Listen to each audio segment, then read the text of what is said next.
5:15, and welcome to the programme. Any thoughts at all on any stories? You know, we're always here for you. 81333.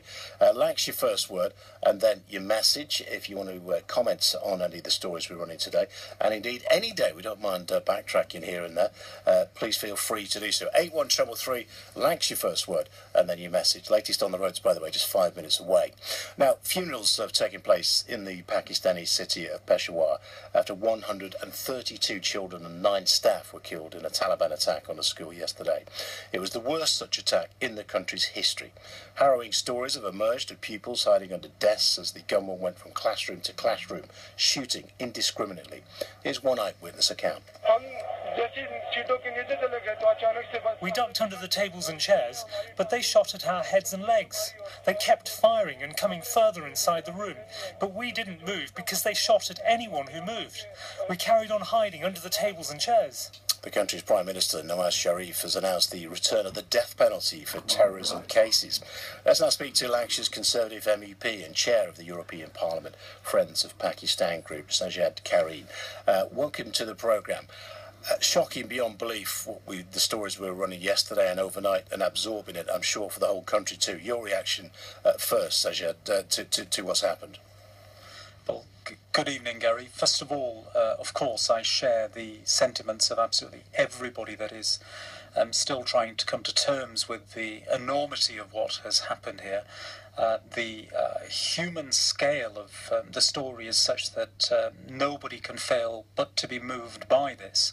I've had so many constituents get in touch throughout the course of yesterday and today, some of them relating very personal tales about how they have actually felt dropping their children at school and being able to know that they would be able to safely collect them back. So on a human level, I think everybody is very deeply affected by what has happened here. And a question on many people's minds, I think, why attack innocent children? For what purpose does that do?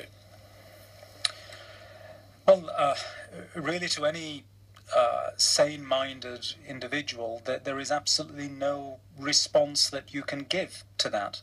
There can never be any justification for carrying out an attack on innocent children who are just going about their everyday lives in an absolutely appropriate fashion and innocent way. And to then carry out a targeted attack of this scale, there is only one purpose in mind, and that is to send out a very clear message to the people of Pakistan and indeed to the international community at large that none of you are safe from the actions of these particular terrorists, and therefore they must be faced. And the links with Islam will continue again, and this attack has nothing to do with Islam, does it? Well, I'm astounded that despite all of these years having passed and the amount of explanation that has been given, that you still have people that come forward with such illogical and simplistic arguments. The fact of the matter is that the vast majority of the people that have been slain in terrorist attacks carried out by such extremists who cloak themselves with extremism that they are labelling Islamism have actually been carried out against Muslims. And in this particular attack, the vast majority of children and indeed the adults who died or were injured were also in fact Muslims as well.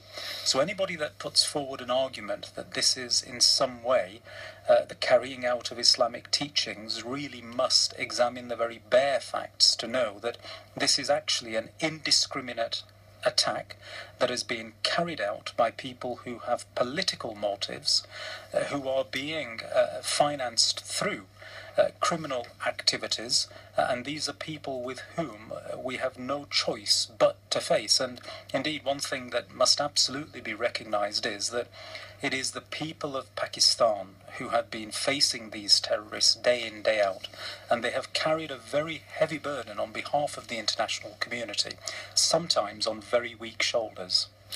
I know something that you talked about in the past, the complexities of Pakistan as a country and the politics, very difficult for people from a distance to, to get involved in, to feel what's going on. But the country's Prime Minister today has announced the return of the death penalty for terrorism cases.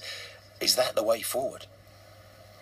Well, I don't see that as a way forward, and some people may say, well, it's easy for you to say that. I've just actually come out of a chamber, out of our chamber here in the European Parliament, where we have been debating terrorism and the use of torture by the CIA. And it's very easy for people to point the finger and say, oh, well, you're just being soft on terrorism and terrorists when you want to try and uphold different values. But I speak as somebody who has actually faced the machine guns of the Taliban and survived. I've also faced in Lancashire far-right extremists, as of my family. So they have a mindset where what they want to do is to attack our values. And even though Ajmal Kasab had survived the Taj Mahal attacks and he had been one of the gunmen, I narrowly survived that attack, but I continued to call that the death penalty should not be used against him. I do not see that as a way forward in any country. But in Pakistan, they have a particular circumstance at this moment in time where there is a very real danger that we could see knee-jerk reactions which will actually play into the hands of those extremists and terrorists. And in fact, that is exactly the debate that has been taking place in relation to the USA post 9/11 in the chamber just now.